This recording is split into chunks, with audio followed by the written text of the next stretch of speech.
Ladies and gentlemen, boys and girls, people of all persuasions and mutants of the future, I bring you good tidings and strange findings. My name is Jason, and I am the destroyer of worlds. Today I want to talk to you about the fractalization of time, space, and celestial orbiting bodies. And more specifically, I want to speak about the bifurcation of celestial orbiting bodies. Now, before we get going, what I want to say is that the Lorenz equations show that fractalization is real, and that a linear conception of time focused on the Big Bang is wrong because it's nearsighted. This is just part of a cycle. The Lorenz equations show universality and infinity of infinities and fractalization. All evidence in the world demonstrates that the universe is infinite due to fractalization, not accretion. Fractalization leads to chaos, which leads to order. This is the nature of everything we observe in the universe.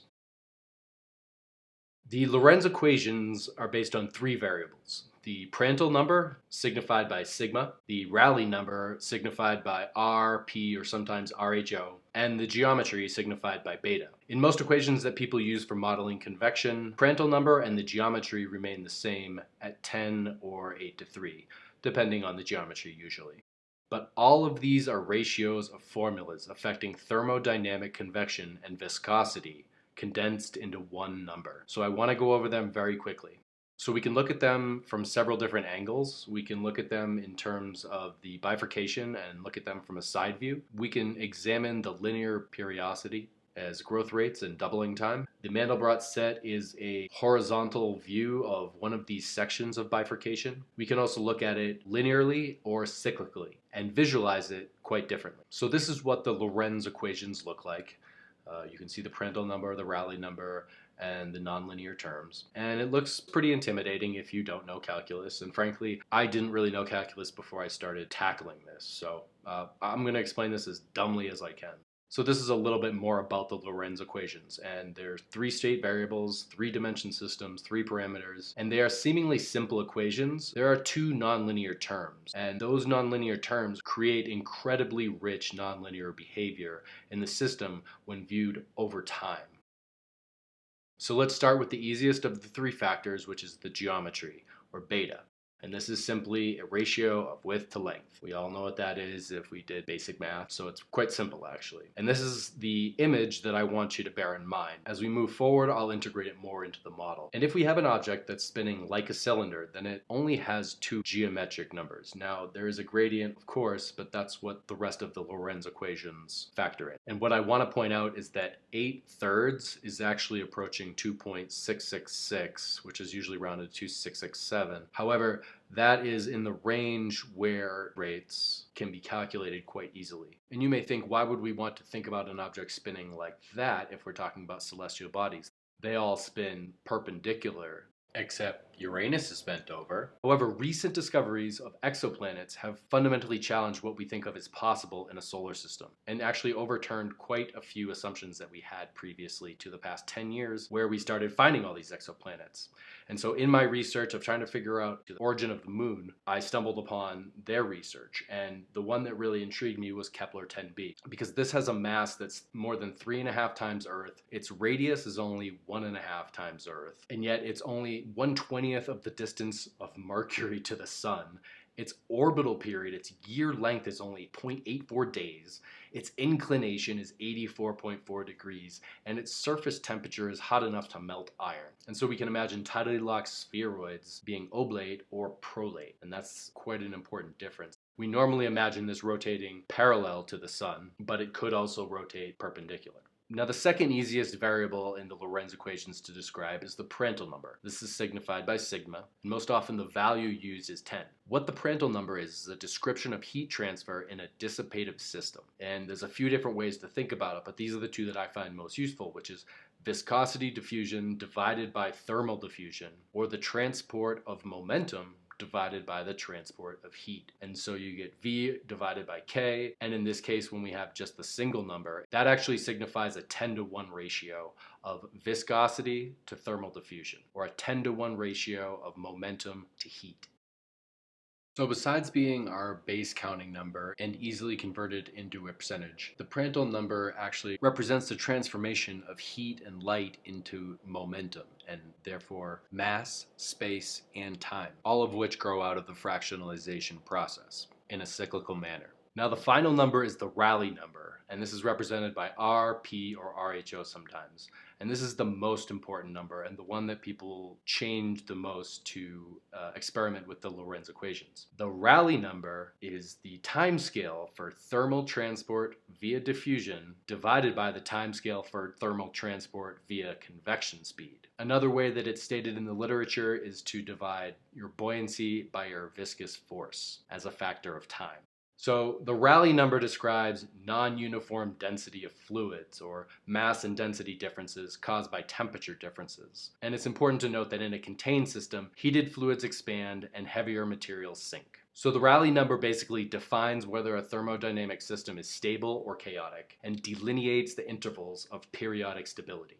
The Rayleigh number is actually a regularized range, and it's the difference in temperature between the top and the bottom of a gaseous system, or the interior and exterior of a celestial body. And it's just very interesting to study the different manifestations of the Lorenz equations throughout this process. What we see is a saddle bifurcation at first, and then it continues on where different periodicities affect the system in different ways. And so, for example, at 24, you get spirals. And so you go from a stable origin to transient chaos to fixed points, and then to strange attractors, and then the system breaks down with a higher number. Because at the beginning, you get this double cyclical orbit that loops back on itself. In the middle, you get stable orbits, and then at the end, they become more torus-like. And so for a second, I want to talk about what is called a homeoclinic orbit. This is what a homeoclinic orbit looks like with a Rayleigh number of 24 and a 4:1 beta ratio. And so if we study the Lorenz systems, what my conclusion has become is that the Rayleigh number actually indicates rotation period for spherical bodies, and that these numbers indicate the stability of our orbit and our system, and you can use them to calculate the stability and orbits of planets and moons and stars. So for example, Mars and Earth both have a rotation period of approximately 24 hours, and that is right in the range between perturbations and strange attractors. So we still get asteroids and comets coming at us, but we're mostly riding the line. And so there's so many different interesting things if you study the Rayleigh number and play with it and find different compatibilities and different dynamics to the system. So folks, this is why I say that the moon is the key to the pole shift equation and why the Earth is speeding up. It's a feedback mechanism to keep the moon from drifting away. If the moon gets any further away than this 27.1 Rayleigh number, then it could enter an unstable region, which is where it is at 27.12, which is the length of rotation now.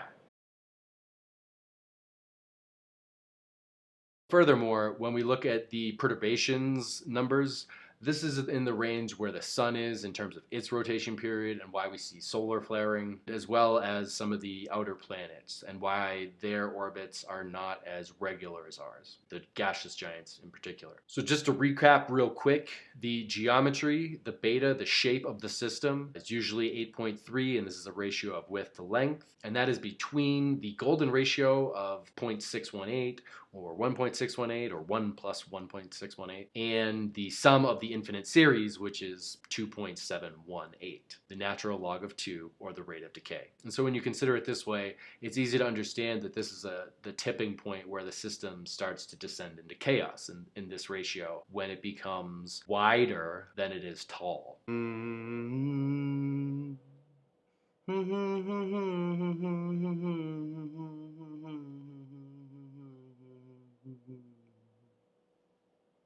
And we can see this really easily in the Riemann-Liouville oscillators, which are a variation of the Lorenz equations. And this demonstrates heat growth differential. Anything above 1.8, corrections occur. And so just to stress the point that Fractalization is how everything occurs top to bottom throughout the universe, and that human beings are actually a fractalization of the Earth and its processes, and that we reflect the geometry of that, which is why I was able to make so many archetypal images out of a double reflection of the moon craters by inverting and overlaying in my moon collision movie, which you should check out. We find the Lorenz equations everywhere. We find them in population growths, we find them in genetics, we find them in everything. And so, not to bore you with the details, I kind of want to plow through here. I want to talk quickly about a DUFFING oscillator with a Riemann-Liouville type fractional derivative. And the reason I want to talk about this will become clear in a second, but this describes the dissipation of an oscillatory system. And this is the phase trajectory view. This is the linear view called an oscillogram of the DUFFING oscillator again. And as you can see, at the beginning, the system starts with chaos, moves towards order and periodicity. And so this is what I want you to imagine.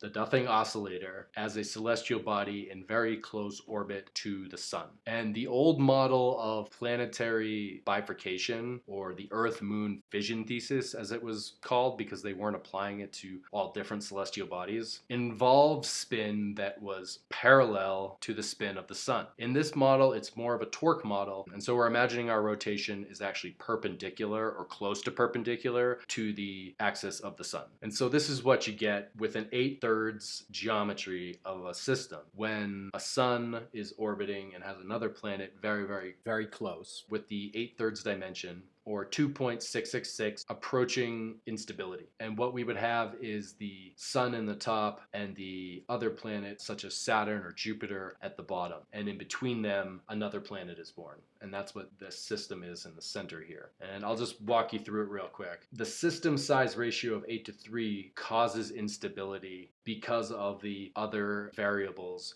in the Lorenz equations. And Feigenbaum's constant is 4.669, which is just above 2 plus 2 plus 666. So if you're thinking in terms of bifurcation and fractalization, there's always going to be a remainder, which I think physicists refer to as gamma, in any kind of fractalization without whole numbers. In any case, this is what they look like overlaid. And the blue circle on the left represents what the moon would be, and the red circle on the right represents what the Earth comes out as. As you can see, if we apply the Mandlebrot set to this bifurcation process, since it is part of the process from a different view, we're now overlaying a 4D topography on top of the 2D Mandlebrot set. And just to demonstrate again the dimensions, this is 8×3. This is 8 across, 3 tall. However, let me reiterate that it's a prolate spheroid, spinning on its axis along this x-axis, this red line here. And so that causes the differentiation between the parts of the system, where the part on the number line here, closest to the B,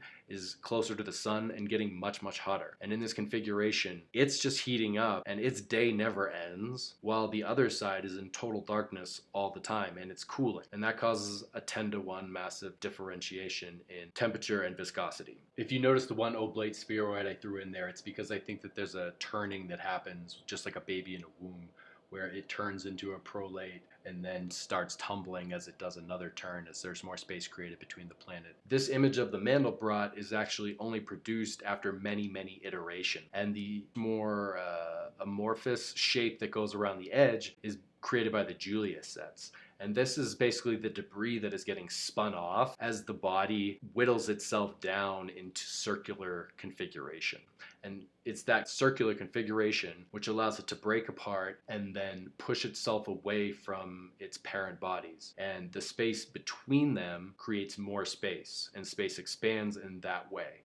And so it's not just one image that you need to think about. You need to think about this in terms of many, many iterations and different phases. And I'm trying to make it as clear as possible, but it's really hard with so many moving variables. But this yellow shape is called a synestia, and that is something that Dr. Sarah Stewart, who's on the cutting edge of lunar formation, has come up with. And that's based on a much faster spin pattern to the Earth-Moon system after division or before collision. And her image is of this oblate spheroid spinning parallel to the sun. And the shortest that they can get that spin is to a 4-hour day. I think that if we flip it to this axis and bring the proximity into the sun to a much closer distance, which we now understand is possible because of exoplanets, that we can get that rotation even less than that if it's like Kepler, probably, to the point where bifurcation is inevitable. And so just to visualize this a couple different ways, I thought that would be nice. You can look at this with just the Mandlebrot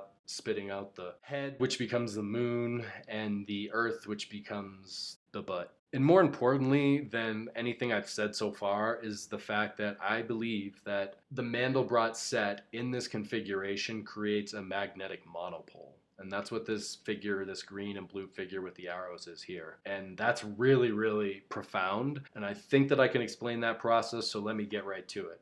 A magnetic monopole is caused by spin ice, and it's very rare. We've just recently proven that they exist. They were theoretical until now, but in the last 20 years, we've found a few and have been able to simulate some in the laboratory. But this is what it looks like. And to me, it completely echoes this oscillation pattern.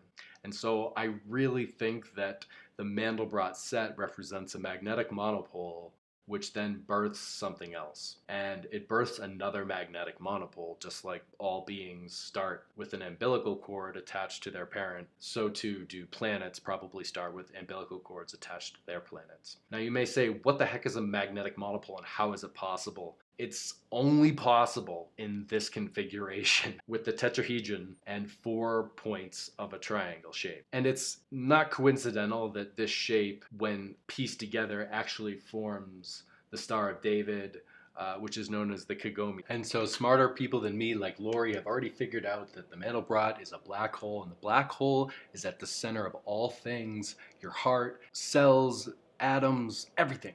And so here's just a cleaner view of what a magnetic monopole looks like and the charge around it. I think we could say that the Mandlebrot actually represents the charge, and those antennae coming off represent the electrostatic force of expansion. And so if we just look at the visual of a Mandlebrot, we can see clearly that this inner shape very, very closely resembles a magnetic monopole. And I just want to give props to Melinda Green and Lori Gardner for generating these images. And so the belly button really is the magnetic monopole of life. The belly button is the 0 point. Its coordinates are 0, 0. And this is the thing from which all other things are born. And the belly button represents the connection to source. The fractalization of everything in the universe occurs through birth, not accretion. And so this is the bow theory of fractal cosmology, because I think that this is just beautiful, and I don't really want it named after me because it's bigger than me, and people have, sages, and talked about this throughout the ages, and it's not something that I came up with alone, but it's just beautiful. So I call it the bow theory of fractal cosmology. And it's important to note that these magnetic monopoles are always lattices built from the Kagome-shaped spin ice. This is the only shape that it can occur in, folks. And so when people show you this shape and say, as above, so below, it's literally, absolutely, fundamentally true. And it doesn't belong to any one people or anybody. It's universal, and if we find aliens, they'll be rocking this symbol too, promise. So the reason that I figured this out, and the definitive proof, which is the nail in the coffin, is that the topography of moon craters, the Pacific Plate Islands, and spiral arm galaxy stars all match when overlaid. The pattern is the same all the way from top to bottom, no matter what anybody tells you. And I literally have so much evidence, because I wasn't trying to prove planetary bifurcation. I was trying to explain why the moon and the Earth look the same. And look at this stuff. It's amazing. It's beautiful. And it's all about fractalization. And it's the continents too, folks. Look, the mares match the continent formation.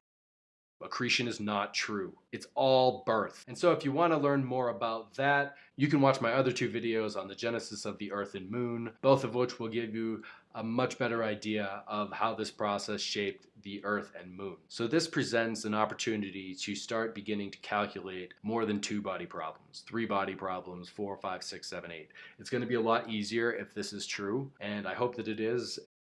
All right, folks, so in a nutshell, Here's how I want to explain it. This is where my confidence breaks down a little bit because I'm not 100% because I don't have great simulators. But the Prandtl number of 10 essentially equates to 9.99 in my mind. And that's the fractal nature of the universe, because what's breaking off is usually 0.1%, 0.01%, 0.02%. And that's why it's able to break off. And the Rayleigh number either equals the rotation period for the planet, the central body, the sun, or the revolution period for the moon. And the geometry equals the dimensions of the elliptical, and that is a ratio of the central body to the satellite body. And either way I plug those in, I get homeoclinic orbits. And I think that that's what we're looking for in terms of stable orbits versus chaotic systems in terms of planetary systems. Because what strange attractors and the butterfly effect actually equal is the exchange of heat and mass as a means of balancing system rotation and convection currents.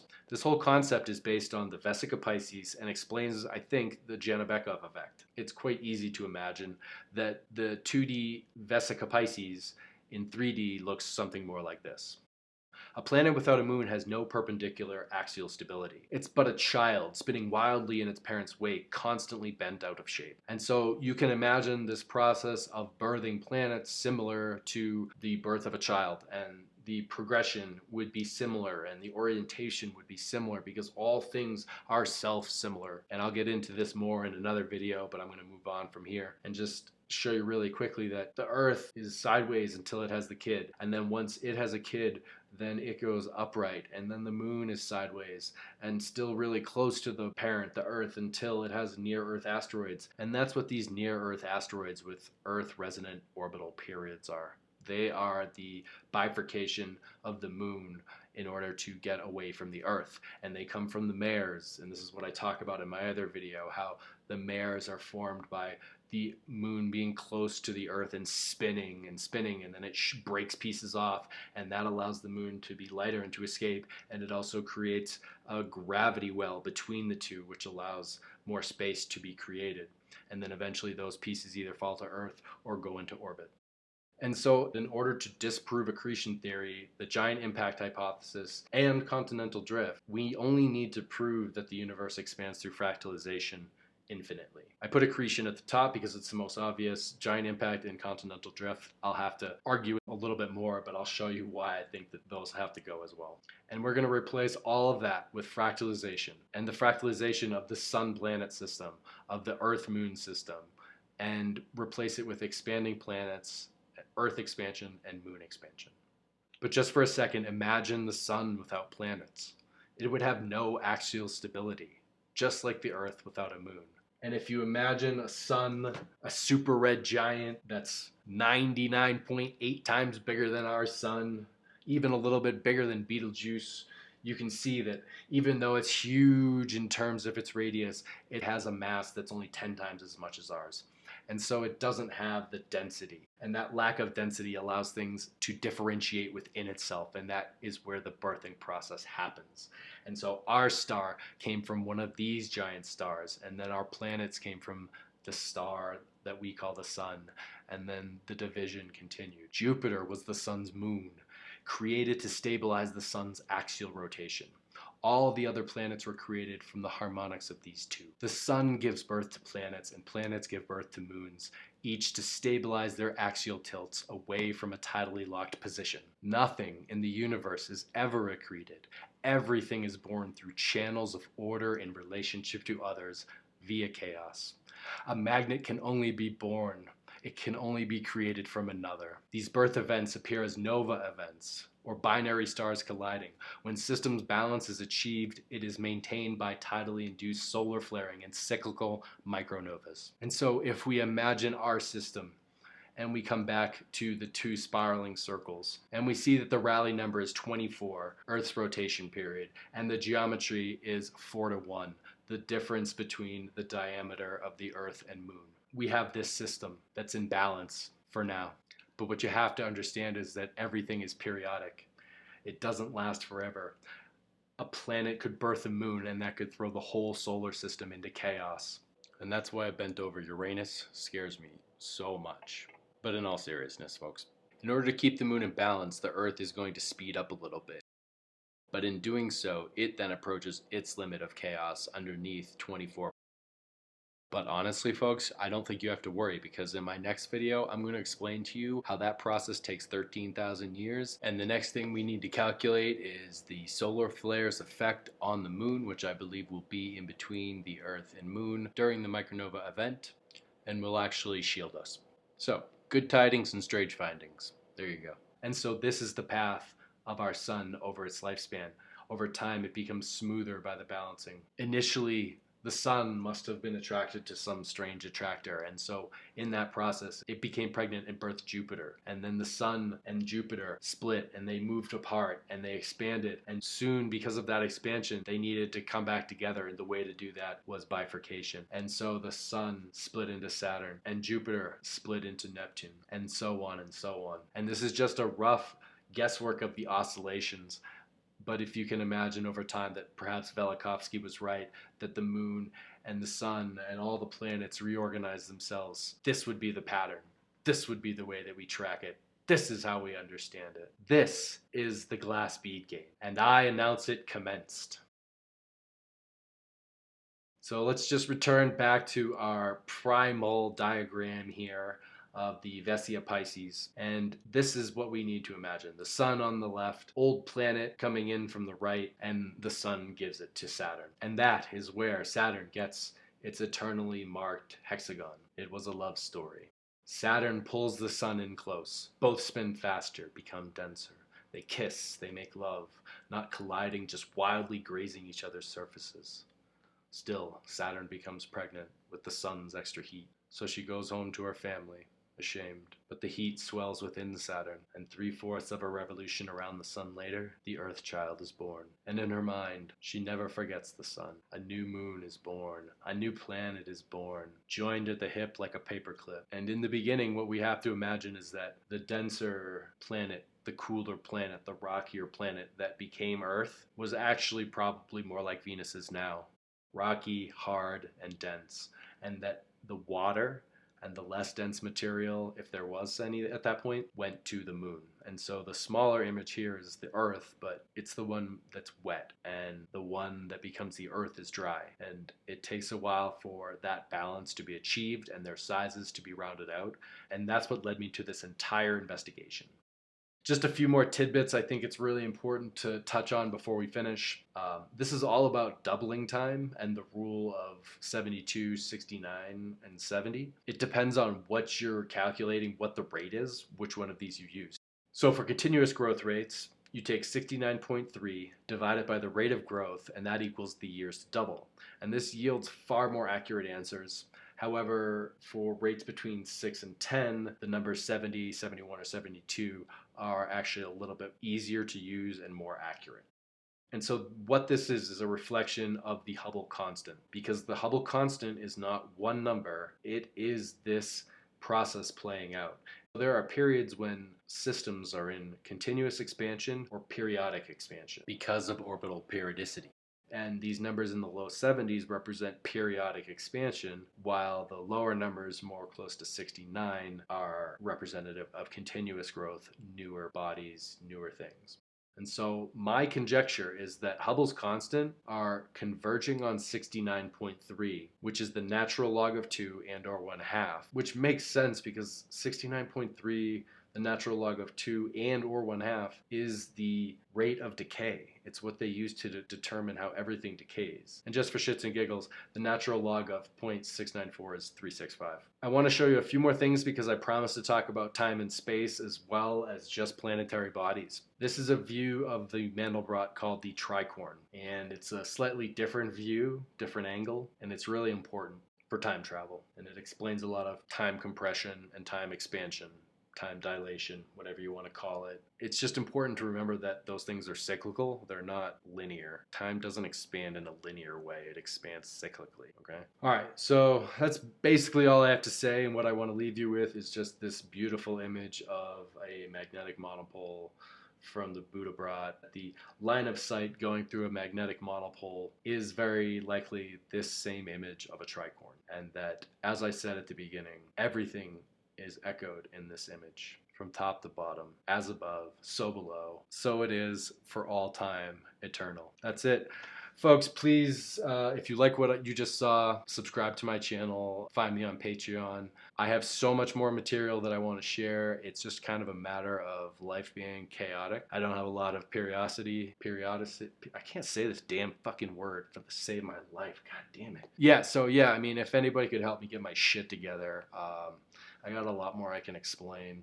This explains pole shifts, and I'll get to that in the next video because I know that that's really important to a lot of the people who follow me or this channel. And much love to anybody else. Now, I don't know if you've ever thought about this, but the age of the solar system is 4.603 billion years old, which happens to be the natural log of 99.8, which is also the percentage of the sun's mass in the solar system. Oh, wait. The Earth is natural log of 94? Oh, interesting. And 4.53 the natural log of 93.